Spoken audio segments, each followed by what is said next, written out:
Capítulo 26. Sinalizadores.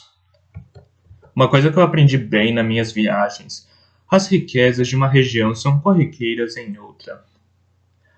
Peixe que não daríamos a um gato em Torre do Cervo é apreciado como uma iguaria nas cidades do interior. Em alguns locais, a água é riqueza; em outros, as cheias constantes do rio são ao mesmo tempo um aborrecimento e um perigo. Bom couro, cerâmica de formas graciosas, vidro transparente como o ar, flores exóticas. Vi todas essas coisas em quantidades tão abundantes que as pessoas que as possuem já não as veem como riquezas, de modo que talvez em quantidade suficiente a magia se torne comum. Em vez de ser uma coisa de maravilha e espanto, transforma-se em algo para pavimentos de estradas e sinalizadores, usado com uma prodigalidade que espanta aqueles que não a possuem. Naquele dia viajei, como antes, pela encosta de um monte arborizado. A princípio, o flanco do monte mostrou-se largo e pouco escarpado. Conseguia caminhar à vista da estrada e só ligeiramente abaixo dela. As enormes sempre-vivas mantinham acima de mim a maior parte da carga de neve de inverno. O terreno era irregular e havia de vez em quando extensões de neve profunda, mas não era muito difícil caminhar. Ao fim desse dia, no entanto, o tamanho das árvores começou a se reduzir e a encosta do monte tornou-se distintamente mais íngreme. A estrada abraçava a face do monte e eu caminhava abaixo dela. Quando chegou o momento de acampar nessa noite, os meus companheiros e eu tivemos muita dificuldade para encontrar um lugar plano onde erguer a tenda. Descemos um bom pedaço do monte até encontrarmos um lugar onde ele se aplanasse. Quando conseguimos montar a tenda, Catherine começou a olhar para a estrada e a franzir o senho para si mesma. Pegou o mapa e o estava consultando nos últimos restos de luz do dia quando eu lhe perguntei qual era o problema. Ela bateu no mapa com um dedo enluvado e depois indicou a encosta acima de nós com um gesto. Amanhã, se a estrada continuar a subir e as encostas se tornarem mais íngremes, você não conseguirá nos acompanhar. Ao entardecer, deixaremos as árvores para trás. O terreno vai ser nu, íngreme e pedregoso. Devemos levar lenha conosco agora, tanta quanto as jepas consigam carregar com facilidade. Franziu o senho. Podemos ter de diminuir o passo para deixar que você nos acompanhe. Eu vou conseguir, prometi-lhe. Os seus olhos azuis encontraram-se com os meus. Depois de amanhã, você pode ter de se juntar a nós na estrada. Olhou-me com firmeza. Se tiver de fazer isso, então terei de aguentar. Encolhi os ombros e tentei sorrir, apesar da minha inquietação. O que mais posso fazer? O que mais qualquer um de nós pode fazer? Murmurou ela em resposta para si mesma. Naquela noite, depois de acabar de limpar a louça, a panela mais uma vez me acrescentou o pano e as pedras. Olhei para a disposição das peças e sacudi a cabeça. Não descobri, disse-lhe. Não descobri, disse-lhe. Bem, isso é um alívio, disse-me ela. Se você, ou mesmo você e o seu lobo tivessem descoberto a solução para isso, eu ficaria sem palavras de tão espantada. É um problema difícil, mas esta noite jogaremos alguns jogos, e, se mantiver os olhos abertos e a cabeça atenta, pode ser que veja a solução para o seu problema. Mas não vi, e me deitei para dormir com um pano e peças espalhadas pelo meu cérebro. A caminhada do dia seguinte desenrolou-se como Catherine previra. Por volta do meio-dia eu já me arrastava por áreas cobertas de arbustos e por cima de pilhas de pedra nua, com esporã atrás. Apesar do sufocante esforço que o terreno exigia, ela estava cheia de perguntas e todas a respeito do bobo. O que eu sabia dos pais dele? Quem fizera sua roupa? Ele alguma vez esteve seriamente doente? Tornara-se rotina para mim responder-lhe dando pouca ou nenhuma informação. Esperara que ela se cansasse desse jogo, mas era tenaz como um bulldog. Por fim, virei-me para ela, exasperado, e exigi saber exatamente o que havia nele que a fascinava daquela forma. Uma estranha expressão lhe subiu o rosto, como a de alguém que se prepara para um desafio. Começou a falar. Fez uma pausa e então não conseguiu resistir. Os seus olhos estavam avidamente postos no meu rosto quando anunciou. O bobo é uma mulher. E está apaixonada por você. Por um momento, foi como se ela tivesse falado numa língua estrangeira. Fiquei olhando para ela e tentando compreender o que ela quisera dizer. Se ela não tivesse desatado a rir, eu podia ter pensado numa resposta, mas algo no seu riso me ofendeu tão profundamente que lhe dei as costas e continuei a abrir caminho pela encosta íngreme. Está corando! Gritou ela atrás de mim. O divertimento sufocava sua voz. Consigo ver pela sua nuca. Todos esses anos e você nunca soube? Nunca sequer suspeitou? Acho que é uma ideia ridícula, disse-lhe sem mesmo olhar para trás. Mesmo? Qual é a parte ridícula? Toda ela, respondi com frieza. Diga-me que você sabe com absoluta certeza que estou enganada. Não dignifiquei aquela provocação com uma resposta. O que fiz foi abrir caminho através de arbustos densos, sem parar para segurar os olhos para ela passar. Sei que ela compreendeu que eu estava ficando irritado porque a ouvia rindo. Passei pela última das árvores e parei para olhar para uma extensão de rocha quase a pique. Não havia quase nenhuma vegetação rasteira, e rocha cinzenta e fendida erguia-se em arestas geladas acima da neve. Para trás, avisei Esporano quando ela subiu para o meu lado. Ela olhou em volta e prendeu a respiração. Segui com os olhos a encosta íngreme até onde a estrada cortava a face da montanha como uma ranhura em um pedaço de madeira. Era o único caminho seguro por aquela face escarpada. Acima de nós estendia-se a íngreme encosta da montanha repleta de pedregulhos. Não chegava bem a ser suficientemente escarpada para ser chamado de penhasco. Havia árvores e arbustos retorcidos pelo vento espalhados por ela. Alguns com raízes que se estendiam tanto por cima do solo rochoso como por dentro dele. A neve a cobria irregularmente. Subir até a estrada seria um desafio. A encosta por onde viajáramos fora se tornando mais íngreme ao longo de toda a manhã. Não devia ter ficado surpreso, mas eu estivera tão concentrado em escolher o melhor caminho que se passara algum tempo desde que erguer os olhos para a estrada. Vamos ter que voltar para a estrada, disse a Esporana, e ela concordou com um aceno mudo. Era mais fácil dizer do que fazer. Em vários lugares senti as pedras e cascalhos soltos deslizando de repente debaixo dos meus pés, e por mais de uma vez caí de quatro. Consegui ouvir a Esporana arquejando atrás de mim. É só um pouco mais, gritei-lhe quando o óleo de noite apareceu ao nosso lado, subindo laboriosamente a encosta. Passou por nós sem esforço, subindo a encosta aos saltos até chegar à beira da estrada.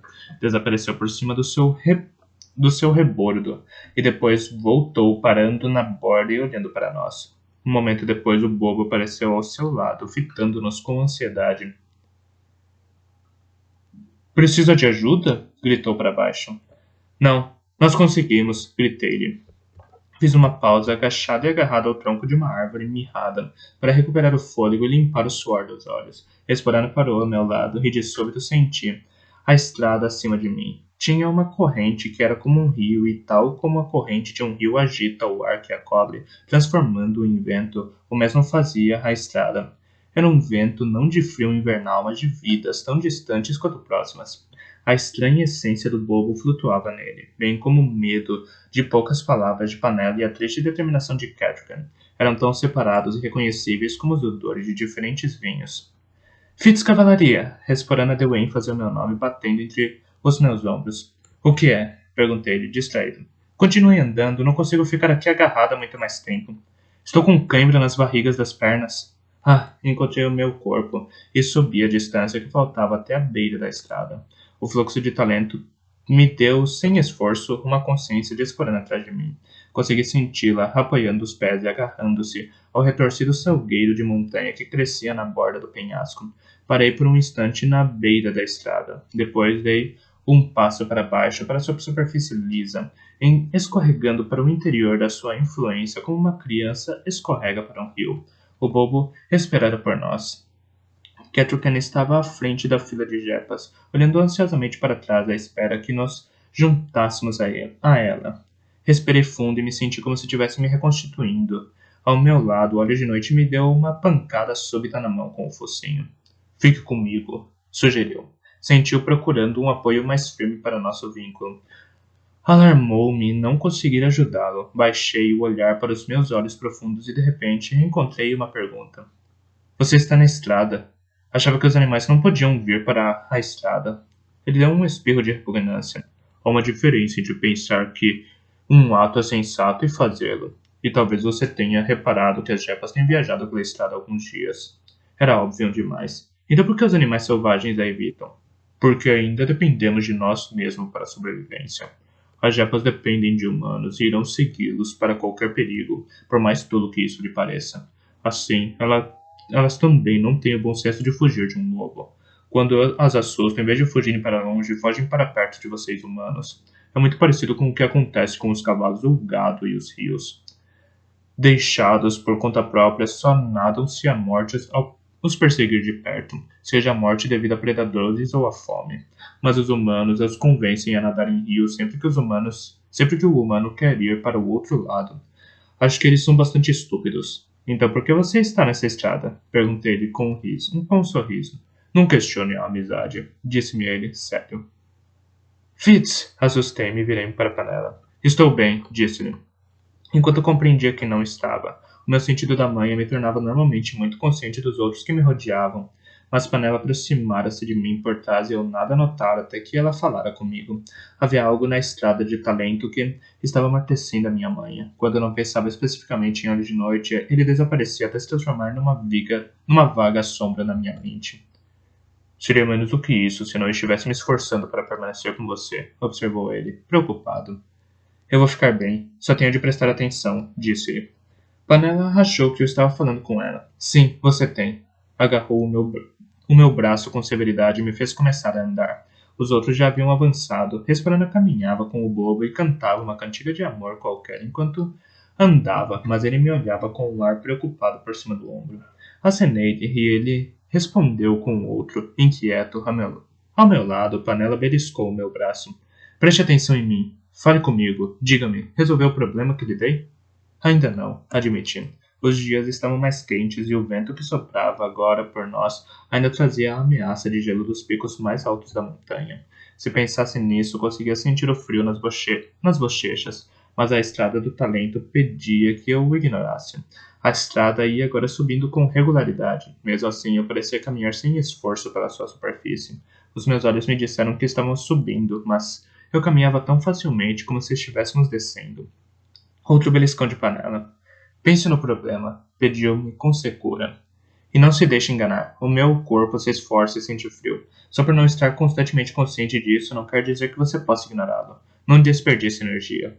As suas palavras pareciam ao mesmo tempo tolas e sensatas. Notei que, ao se agarrar ao meu braço, ela não estava apenas se apoiando, mas me forçando a caminhar mais devagar. Encurtei e diminuí os passos para acompanhar os dela. Os outros parecem não ser prejudicados por ela, observei. É verdade. Mas eles não são nem velhos, nem sensíveis ao talento. Esta noite terão dores e amanhã diminuirão o ritmo. Esta estrada foi construída partindo do princípio de que aqueles que a usassem estariam conscientes das suas influências mais sutis ou treinados no modo de como administrá-las. Como sabe tanto sobre ela? Perguntei. Quer saber sobre mim ou sobre esta estrada? Retorquiu ela, zangada. Na verdade, sobre ambas, disse-lhe. Ela não respondeu aquilo. Passado algum tempo, perguntou-me. Lembra-se das suas rimas infantis? Não sei por que motivo aquilo me zangou tanto. Não as conheço, retorqui. Não me lembro do início da infância, quando a maior parte das crianças as aprendem. Suponho que você poderia dizer que, em vez delas, aprendi rimas de estábulo. Quer que eu recite para você os 15 pontos de um bom cavalo? Em vez disso, recite para mim 6 eruditos adiante vieram, rosnou ela. No meu tempo, não só se ensinava às crianças as suas rimas de aprender, mas se fazia com que elas soubessem o que queriam dizer. O monte do poema é este, seu filhote ignorante. Aquele que não há erudito que suba esperando voltar a descer. Um arrepio me percorreu a espinha. Houve alguns momentos na minha vida em que eu reconhecera alguma verdade simbólica de uma maneira que a despia até os mais assustadores dos seus ossos. Aquele era um desses momentos. Panela trouxera para o primeiro plano da mente uma coisa que eu já sabia há dias. Os eruditos eram talentosos, não era? Perguntei em voz baixa. 6 e 5 e 4 círculos e os restos de círculos. A minha mente subiu aos saltos a escada da lógica, substituindo por intuição a maior parte dos degraus. Então foi isso que aconteceu aos talentosos, os velhos que não conseguimos encontrar. Quando o círculo de Galeno não funcionou bem e Veracidade precisou de mais ajuda para defender Servo, Veracidade e eu procuramos os talentosos mais velhos, pessoas que haviam sido treinadas por solicitude antes de Galeno se tornar mestre do talento, expliquei-lhe. Conseguimos encontrar poucos registros dos nomes, e todos eles haviam morrido ou desaparecido. Suspeitamos de traição. Panela bufou. A traição não seria nada de novo nos círculos. Mas o que acontecia mais frequentemente era que quanto mais as pessoas cresciam no talento, mais sintonizadas se tornavam com ele. Com o tempo, o talento as chamava. Se a pessoa fosse suficientemente forte no talento, podia sobreviver à viagem para esta estrada. Mas se não fosse, perecia. E caso eu tivesse sucesso? Perguntei. Panela me olhou de soussaio, mas nada disse. O que é no fim dessa estrada? Quem a construiu e onde leva? Veracidade, disse ela por fim, em voz baixa. Ela leva veracidade. Você e eu não precisamos saber mais do que isso. Mas você sabe mais do que isso, acusei. Assim como eu. Ela também leva a fonte de todo o talento. Os olhos dela ficaram preocupados e depois opacos. Eu não sei nada, disse-me áspera. Então, quando a consciência a atingiu. Há muitas coisas que eu suspeito e eu vi muitas minhas verdades. Lendas, profecias, rumores. É isso que eu sei. E como ficou sabendo? Pressionei. Ela virou-se para me observar com firmeza. Porque meu destino é sabê-las, assim como o seu. E não quis dizer nem mais uma palavra sobre o assunto. Em vez disso, arranjou disposições hipotéticas do jogo e exigiu saber que jogadas eu faria. Se me fosse dado uma pedra preta, vermelha ou branca, tentei me concentrar nas tarefas, sabendo que ela rasgava a mim para que a minha mente se mantivesse minha. Contudo, ignorar a força de talento daquela estrada era bastante semelhante a ignorar um vento forte numa corrente de água gelada. Eu podia escolher não prestar atenção a ela, mas isso não a fazia parar. No meio da reflexão sobre a estratégia do jogo, eu começava a me interrogar sobre os padrões dos meus pensamentos e concluía que não me pertenciam, que eram os pensamentos de outra pessoa e a quem eu de algum modo tivera acesso. Embora conseguisse manter o quebra-cabeças do jogo na minha frente, ele não fazia parar a galeria de vozes que sussurravam no fundo da minha mente. A estrada serpenteava cada vez mais para cima. A própria montanha ergueu-se quase perpendicular à nossa esquerda e caía de um modo igualmente abrupto à direita. Aquela estrada passava por onde nenhum construtor são a teria colocado. A maior parte das rotas comerciais meandravam entre os montes e através de passos. Aquela cruzara a face da montanha, levando-nos cada vez mais para cima. À tardinha já havíamos ficado muito atrás dos outros. Olhos de Noite correu à nossa frente e então regressou a trote para relatar que eles haviam chegado a um local de descanso, largo e plano, onde estavam montando a tenda. Com a chegada da noite, os ventos de montanha açoitavam com mais ferocidade. Senti-me contente por pensar em calor e repouso e persuadi Panela a tentar se apressar. Apressar-me? Perguntou. É você quem não para de diminuir o passo. Veja se agora me acompanha. A última marcha, antes do descanso, parecia sempre mais longa. Foi o que os soldados de Rui do Cervo sempre me disseram. Mas naquela noite senti que estávamos caminhando através de xarope frio, de pesados que os meus pés pareciam. Acho que parei constantemente. Sei que Panela puxou meu braço várias vezes e me disse para andar, mesmo quando demos a volta em uma dobra no flanco da montanha e vimos a tenda iluminada à nossa frente. Eu parecia não ser capaz de mover os pés mais depressa. Como um sonho febril, os meus olhos trouxeram a tenda para mais perto de mim, e então a levaram para longe. Continuei a me arrastar. Multidões murmuravam à minha volta. A noite me turvou a visão. Tive de cerrar os olhos para enxergar no vento frio. Uma multidão passou por nós na estrada. Burros carregados, garotas que riam carregando cestos de fio brilhante. Virei-me para ver um mercador de sinos passar por nós. Levava uma grande armação no ombro, e dúzias de sinos de latão de todas as formas e tons tiniam e ressoavam enquanto ele avançava. Puxei o braço de Panela para lhe pedir que se virasse e o visse, mas ela apenas pegou a minha mão com um aperto de ferro e me apressou. Um garoto passou por nós a passos largos, dirigindo-se à aldeia com um cesto cheio de flores da montanha de cores vivas. A sua fragrância era inebriante. Soltei-me de Panela, apressei-me a segui-lo, a fim de comprar algumas flores para Molly perfumar as suas velas. Ajude-me! Gritou Panela. Olhei para ver o que se passava, mas ela não estava ao meu lado. Não consegui encontrá-la na multidão. Panela! Chamei. Olhei para trás, mas não percebi que estava perdendo o vendedor de flores. Espere! Gritei-lhe. Ele está se afastando, gritou ela, e havia medo e desespero na sua voz. O olho de noite me atingiu de repente por trás, acertando os meus ombros com as patas da frente.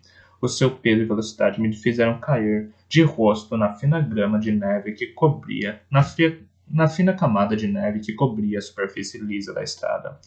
Apesar das luvas, esfolei as palmas das mãos e a dor nos joelhos foi como fogo. Idiota! Rosnei-lhe e tentei me levantar, mas ele mordeu meu tornozelo e me atirou de novo para a estrada. Desta vez, consegui olhar por cima da beira, para o abismo lá embaixo. A minha dor e estupefação haviam silenciado a noite. Todas as pessoas haviam desaparecido, deixando-me sozinho com o lobo. Olhe de noite! Protestei. Deixe-me levantar! Em vez disso, ele prendeu meu pulso entre as mandíbulas e começou a me arrastar de joelhos para longe da beira da estrada. Não sabia que ele tinha tanta força, ou antes, nunca supusera que ela poderia ser voltada para mim.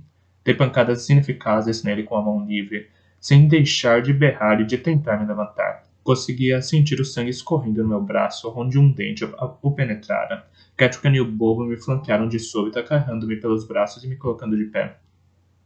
Ele enlouqueceu! Exclamei enquanto a esporana aparecia correndo atrás deles. Seu rosto estava branco, os olhos enormes. Oh, o lobo! Exclamou, e caiu sobre um joelho para lhe dar um abraço. A de noite ficou parado, carquejando, obviamente gostando do abraço dela. O que há com você? Perguntei-lhe. Ele ergueu os olhos para mim, mas não respondeu. A minha primeira reação foi estúpida. Levei as mãos às orelhas, mas nunca fora assim que eu ouvira a hora de noite. Ele ganiu quando eu o fiz, e ouviu isso com clareza. Foi só um lamento de cão. Olhe de noite! Gritei. Ele empinou, apoiando-se nas patas traseiras com as dianteiras no meu peito. Era tão grande que quase conseguiu me olhar nos olhos. Captei um eco da sua preocupação e desespero, mas não mais do que isso. Sondei na sua direção com um sentido tamanho, mas não conseguia encontrá-lo. Não conseguia detectar nenhum deles. Era como se tivessem sido todos forjados. Olhei em volta para os rostos assustados que me rodeavam e percebi que estavam falando, não, quase gritando, alguma coisa sobre a beira da estrada e a coluna negra e o que se passava. O que se passava? Pela primeira vez fui assaltado por uma noção de como a fala era desajeitada. Todas aquelas palavras separadas, unidas umas às outras, proferidas de maneira diferente por cada voz, e era assim que nos comunicávamos uns com os outros. Fitz! Fitz! Fitz! Gritavam o meu nome, referindo-se a mim, suponho, mas cada vez que pronunciava a palavra de uma forma diferente, e cada voz pronunciava a palavra de uma forma diferente, e cada uma tinha uma imagem diferente de quem era aquele com quem falavam e do motivo por que tinham de falar comigo. As palavras eram coisas tão desajeitadas que eu não conseguia me conectar naquilo que eles estavam tentando transmitir através delas.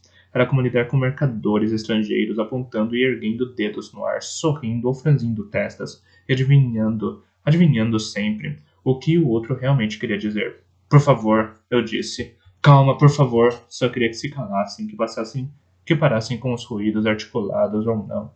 Mas o som das minhas próprias palavras prendeu a minha atenção. Por favor, disse de novo, maravilhando-me com todas as maneiras pelas quais a minha boca tinha de se mover para produzir aquele som impreciso. Calma, voltei a dizer, e notei que a palavra significava coisas demais para ter algum significado real. Um dia, quando ainda estava com bronco há muito pouco tempo, ele me dissera para tirar os arreios de uma parelha. Foi quando ainda estávamos avaliando um ao outro, e aquela não era tarefa que um homem razoável desse uma criança, mas eu consegui, subindo por todos os lados dos dosséis animais e desapertando todas as fivelas e fechos brilhantes até deixar os arreios em pedaços no chão. Quando fora ver por que eu estava demorando tanto, o Bronco ficara mudo de estupefação, mas fora incapaz de me censurar por ter feito o que ele me dissera para fazer. Quanto a mim, ficara espantado com o número de peças que havia em algo que parecera ser uma coisa só quando eu começara. Era assim também para mim naquele momento. Todos aqueles sons para formar uma palavra, todas aquelas palavras para elaborar um pensamento. A linguagem desmontou-se nas minhas mãos. Nunca antes parara para pensar nisso. Estava diante dele de tal modo ensopado em essência de talento naquela estrada que a fala parecia tão infantilmente inadequada quanto comer mingau de aveia com os dedos. As palavras eram lentas e inexatas. Escondendo tanto significado quanto revelavam. Fitz! Por favor, você precisa... Começou Catrican, e eu fiquei tão absorto analisando todos os possíveis significados que essas 5 palavras podiam ter que não cheguei a ouvir o resto do que ela disse. O bobo pegou a minha mão e o levou para a tenda. Empurrou-me até que eu me sentei e tirou o meu chapéu, minhas luvas e o meu sobrecasaco, sem dizer uma palavra.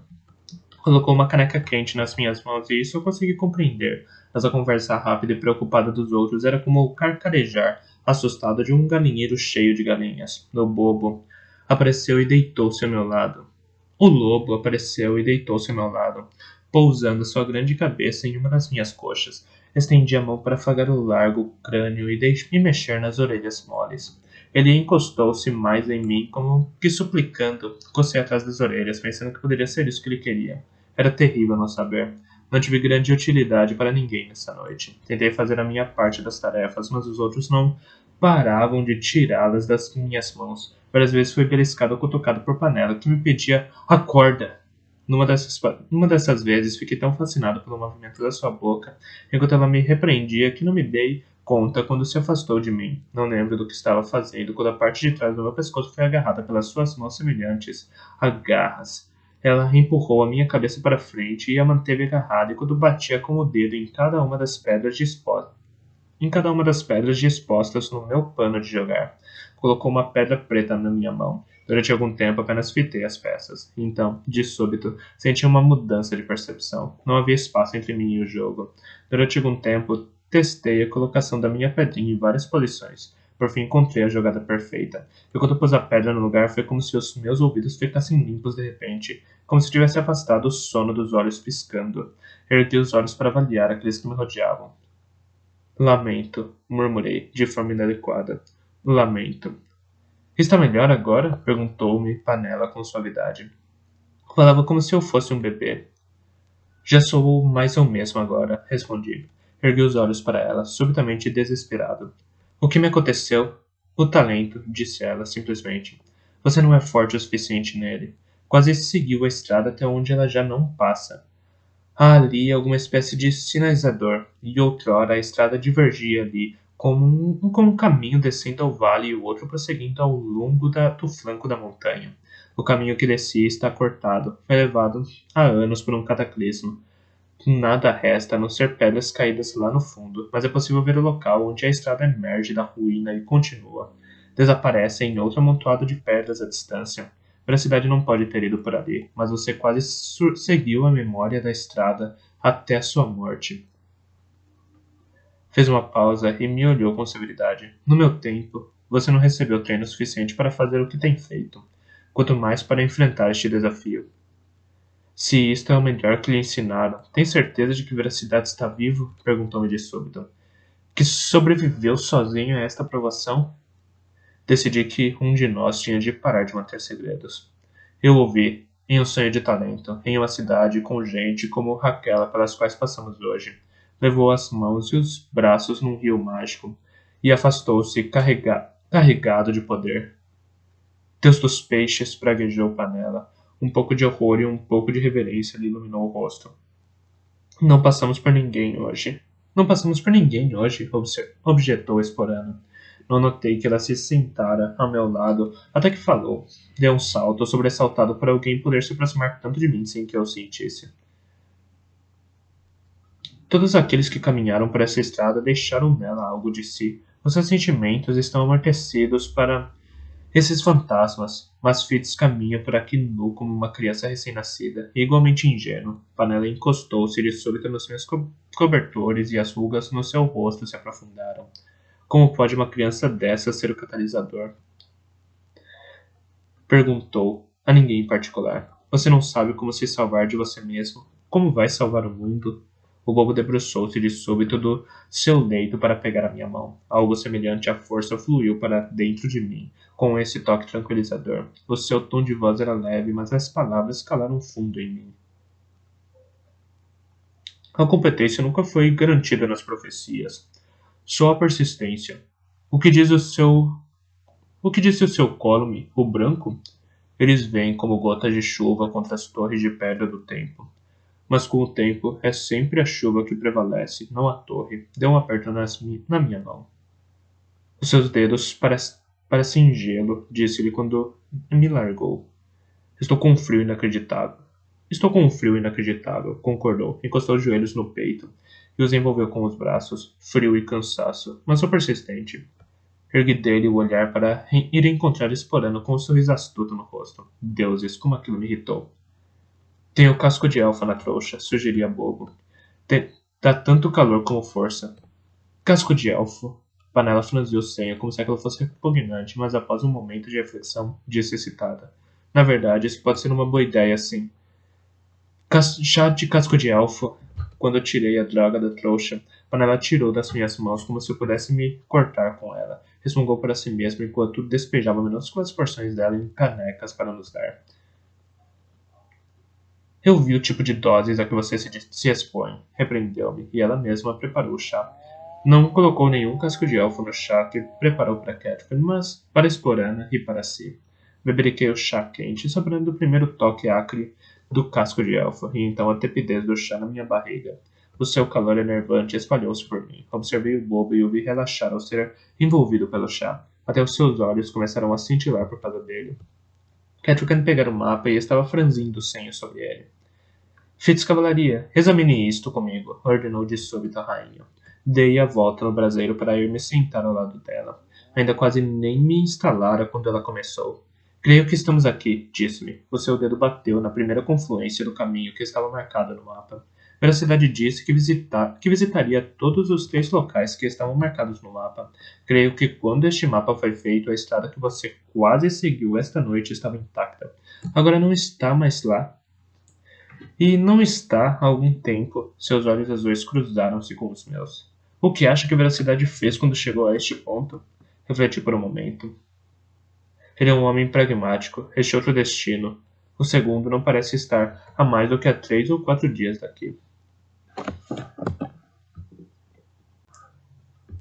Acho que ele poderia ir lá primeiro para procurar lá os antigos, e este terceiro destino fica a apenas 7 dias daqui. Creio que pensaria que seria mais rápido visitar aqueles 2 lugares primeiro. Depois, se não tivesse sucesso lá, poderia regressar. Aqui para tentar descobrir um caminho até o que quer que exista lá embaixo. Ela enrugou a testa. De repente, me lembrei como a testa era lisa quando ela se tornara noiva de Veracidade. Agora raramente havia-se rugas de preocupação e cuidado no rosto. O meu marido está ausente há muito tempo. No entanto, não demoramos muito para chegar aqui. Ele talvez ainda não tenha regressado porque está lá embaixo. Porque precisou de muito tempo para descobrir um caminho até lá para continuar a viagem. Talvez, concordei, inquieto. Lembre-se de que nós estamos bem abastecidos e viajamos juntos. Quando a Veracidade chegou aqui, estaria viajando sozinho e com poucos recursos. Abstive-me de dizer a Catherine que suspeitava de que ele fora ferido naquela última batalha. Não fazia sentido lhe causar mais ansiedade. Contra minha vontade, senti uma parte de mim tentando alcançar a veracidade.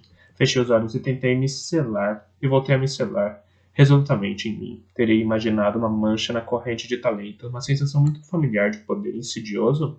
Ergui de novo as muralhas. Dividir o grupo. Perdão, minha rainha, eu disse, com humildade. Não sei se a expressão nos seus olhos era de exasperação ou de medo. Pegou a minha mão e a segurou com firmeza. Preste atenção em mim, ordenou. Eu disse que amanhã procuraremos um caminho para descer. Se virmos alguma coisa que parece promissora, vamos tentá-la, mas acho que não deveríamos empregar a essa busca mais do que 3 dias. Se não encontrarmos nada, devemos prosseguir. Porém, uma alternativa é dividir o grupo. Não acho que devemos dividir o grupo, eu disse, apressado. O mais provável é você ter razão, concedeu ela. Mas leva tanto tempo, tanto tempo, e eu estou sozinho com as minhas perguntas há tempo demais. Não consegui arranjar nada para responder aquilo, então fingi estar ocupado esfregando as orelhas já de noite. Irmão, era um sussurro, nada mais, mas eu baixei os olhos para a luz de noite e botei uma mão na pelagem do pescoço, fortalecendo o vínculo com um toque. Você estava tão vazio quanto um homem comum. Nem conseguia fazê-lo me sentir. Eu sei. Eu não sei o que aconteceu comigo. Eu sei. Está cada vez mais deixando o meu lado e indo para o outro lado. Temo que você vá longe demais e não consiga regressar. Temi que isso já tivesse acontecido hoje. O que quer dizer com o meu lado e o outro lado? Consegue ouvir o lobo outra vez? Perguntou Catherine, preocupada. Fiquei surpreso ao olhar para cima por ver o modo ansioso como ela me olhava. Sim, estamos juntos de novo, respondi. Ocorreu-me uma ideia. Como sabia que não conseguíamos nos comunicar? Ela encolheu os ombros. Imagino que supôs isso. Ele parecia tão ansioso e você parecia tão distante de todos. Ela tem a manha. Não tem, minha rainha. Não posso dizer com certeza que algo foi transmitido entre os dois. Uma vez, muito antes, em Torre do Cervo, eu pensara que havia detectado Catherine usando a manha. Suponho que ela podia perfeitamente a estar usando naquele momento, pois o meu sentido estava tão diminuído que quase não conseguia detectar o meu próprio animal de vínculo. Em todo caso, Olhos de Noite ergueu a cabeça para olhá-la, e ela lhe devolveu o olhar com firmeza. Com uma pequena franzida de senho, Catherine acrescentou. Às vezes gostaria de conseguir falar com ele como você fala. Se tivesse a sua velocidade e furtividade à minha disposição, podia ter mais certeza da segurança da estrada, tanto à nossa frente como atrás de nós. Podíamos conseguir achar um caminho para baixo, um caminho que não esteja claro aos nossos olhos. Se você conseguir se manter manhoso o suficiente para dizer a ela o que eu vejo, não me importo de desempenhar essa tarefa. Olhos de Noite ficaria muito feliz em ajudar a senhora dessa forma, minha rainha, eu disse. Ela deu um sorriso cansado. Então suponho. Se conseguir ficar consciente de nós dois, você pode servir de intermediário. O seu eco arrepiante do pensamento do lobo me perturbou, mas manifestei ressentimento com um aceno. Cada aspecto da conversa exigia agora minha completa atenção, caso contrário, me escapava. Era como estar horrivelmente cansado e ter de lutar constantemente contra o sono. Perguntei-me se seria assim tão difícil para a veracidade. Há uma maneira de cavalgar isso, mas com leveza, como quem domina um garanhão para um mau temperamento que se rebela contra qualquer toque de rédea ou calcanhar. Mas você ainda não está pronto para fazê-lo. Há uma maneira de cavalgar isso, mas como quem domina um garanhão com mau temperamento que se rebela contra qualquer toque de rédea ou calcanhar. Mas você ainda não está pronto para fazê-lo. Portanto, enfrente-o, garoto. E mantenha a cabeça fora d'água. Gostaria que houvesse outro modo de vir até mim. Mas só existe a estrada e você precisa segui-la. Não me responda. Saiba que há outros que escutam com tanta avidez quanto eu, embora não com tanta intensidade. Tenha cautela. Um dia, ao descrever o meu pai, cavalaria, Veracidade dissera que, quando ele usava o talento, era como ser atropelado por um cavalo, que cavalaria lhe invadia a mente, despejava suas mensagens e fugia. E agora tinha uma compreensão melhor do que meu tio quisera dizer. Senti-me bastante como um peixe abandonado de súbito por uma onda. Houve aquela sensação imensa de algo que faltava no instante seguinte à partida de Veracidade. Precisei de um momento para me lembrar de que era uma pessoa. Se já não tivesse fortalecido com um casco de alfa, creio que talvez tivesse desmaiado. Mas, na verdade, a droga estava aumentando seu controle sobre mim. Tinha a sensação de estar sendo envolvido em um cobertor quente e macio. O cansaço desaparecera, mas me senti abafado. Bebi um pouco que me restava na caneca e esperei pela torrente de energia que o casco de alfa costumava me dar. Não veio. Acho que você já usou o suficiente. Disse a panela. Você tomou bastante, disse ela com aspereza. Sou como mole quando pensava que eu estava bêbado demais. Preparei-me esperando que imagens de Molly me inundassem a mente. No entanto, fiquei dentro da minha vida. Não sei se me senti aliviado ou desapontado. Ansiava por vê-la e a urtiga, mas Veracidade me avisara. Tardiamente, anunciei a Catherine. Veracidade me contatou pelo talento, agora há pouco. Depois, me amaldiçoei como cruel e idiota, quando vi a esperança lhe inundar o rosto. Não foi realmente uma mensagem, emendei depressa. Só um aviso para me lembrar de que devo evitar usar o talento. Ele ainda acha que pode haver outros me procurando por essa via. O seu rosto ruiu. Sacudiu a cabeça para si mesmo, então ergueu os olhos para me perguntar. Ele não tinha mesmo nenhuma mensagem para mim? Não sei se ele compreende que a senhora está comigo. Esquivei-me apressadamente da pergunta. Nenhuma palavra? Disse ela numa voz monótona, como se não tivesse me ouvido. Tinha os olhos opacos quando perguntou. Ele sabe como desapontei? Ele sabe do nosso filho? Não creio que saiba, minha senhora. Não sinto nele esse pesar. e sei bem que isso a entristeceria. Ketka engoliu em seco, amaldiçoei as minhas palavras desastradas, e no entanto, cabia a mim proferir palavras de conforto e amor à esposa dele. Ela endireitou-se de repente, então se levantou. Acho que vou buscar um pouco mais de lenha para esta noite, anunciou. E dar ração às jepas. Aqui quase nem há um graveto para elas comerem. Observei-a, enquanto abandonava a tenda e penetrava na escuridão e frio que fazia lá fora. Ninguém disse uma palavra. Após respirar por uma ou duas vezes, levantei-me e a segui. Não demore, avisou-me Panela de forma enigmática. O lobo me seguiu como uma sombra. Lá fora a noite estava límpida e fria. O vento não se mostrava pior do que era hábito. Desconfortos familiares que podiam quase ser ignorados. Catherine não estava nem recolhendo lenha nem alimentando as jepas. Eu tinha certeza de que ambas as tarefas já haviam sido feitas antes. Estava de pé na beira da estrada fendida, fitando a escuridão do penhasco aos meus pés. Estava empertigada e rígida como um soldado que apresentava um relatório ao sargento e não fazia um som. Compreendi que ela estava chorando. Há um momento para maneiras corteses, um momento para o protocolo formal e um momento para a humanidade. Fui até ela. Peguei pelos ombros e a virei para me encarar. Ela irradiava a infelicidade e o lobo ao meu lado soltou um ganido sonoro. Catrigan, eu disse simplesmente. Ele a ama. Ele não irá culpá-la. Irá sofrer, sim. Mas que tipo de homem não sofreria? E quanto aos atos de majestoso, são os atos de majestoso. Não assuma a culpa por eles. Você não poderia tê-los detido. Ela passou uma mão pelo rosto e não falou. Olhou para além de mim, com o rosto transformado em uma máscara pálida à luz das estrelas.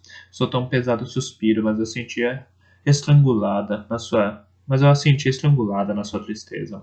Passei os braços em volta da minha rainha e a puxei para mim, apertando-lhe o rosto contra o meu ombro. Afaguei-lhe as costas, sentindo a terrível tensão que havia ali. Está tudo bem, menti-lhe. Vai ficar tudo bem. Com o tempo você verá. Ficarão juntos de novo, farão outro filho. Ambos se sentarão no grande salão de Torre do Cervo e ouvirão os menestréis cantar. De algum modo voltará a haver paz. Você nunca viu Torre do Cervo em paz. Haverá tempo para ver a cidade ir caçar e pescar e você cavalgar ao seu lado. Ver a cidade voltará a rir, gritar e rugir pelos corredores como o vento do norte. A cozinheira costumava correr com ele da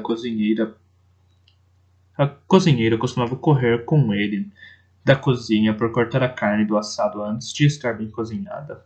Tal era a fome com que ele chegava da caça. Simplesmente entrava e cortava uma coxa de galinha que estava assando e andava pela sala da guarda com ela na mão, contando histórias, brandindo-a como uma espada. Dei-lhe palmadinhas nas costas como se ela fosse uma criança. Ele contou histórias sobre um homem franco e caloroso de que me lembrava dos tempos de infância. Durante algum tempo a sua testa repousou no meu ombro e ela ficou completamente imóvel. Depois tossiu uma vez como quem começa a sufocar, mas em vez disso foram terríveis soluços que a dominaram. Chorou de súbito e sem vergonha como uma criança que tivesse caído com força e estivesse tão machucada como assustada. Senti que aquelas eram lágrimas que estavam para serem derramadas havia muito tempo. Não tentei ajudá-la a parar. Em vez disso, continuei a falar e acariciá-la, quase sem ouvir o que estava dizendo, até que os seus soluços começaram a se acalmar e o seu tremor diminuiu. Por fim, afastou-se um pouco de mim para procurar um lenço no bolso, limpou o rosto e os olhos e assoou o nariz antes de tentar falar. Eu vou ficar bem, disse. Ouvir a força da sua crença naquelas palavras fez roer o meu coração. É só difícil, neste momento, esperar para lhe dizer todas essas coisas terríveis. Saber como machucarão. Ensinaram-me tantas coisas sobre ser sacrifício, Fitz. Desde o princípio eu soube que podia ter terríveis tristezas para suportar. Sou forte o bastante para suportar essas coisas. Mas ninguém me avisou de que poderia acabar amando o homem que escolheriam para mim. Aguentar a minha dor é uma coisa, levar a dor a ele é outra. Sua garganta fechou-se nas palavras e ela abaixou a cabeça. Temi que pudesse recomeçar a chorar, mas quando ergueu a cabeça, ela sorria para mim. O luar tocou a umidade prateada nas suas bochechas e cílios. Às vezes, penso que só você e eu vemos o homem que é por baixo da coroa. Quero que ele ria e que grite por aí, e que deixe os frascos de tinta abertos e os mapas espalhados por todo lado. Quero que ponha os braços à minha volta e me abrace.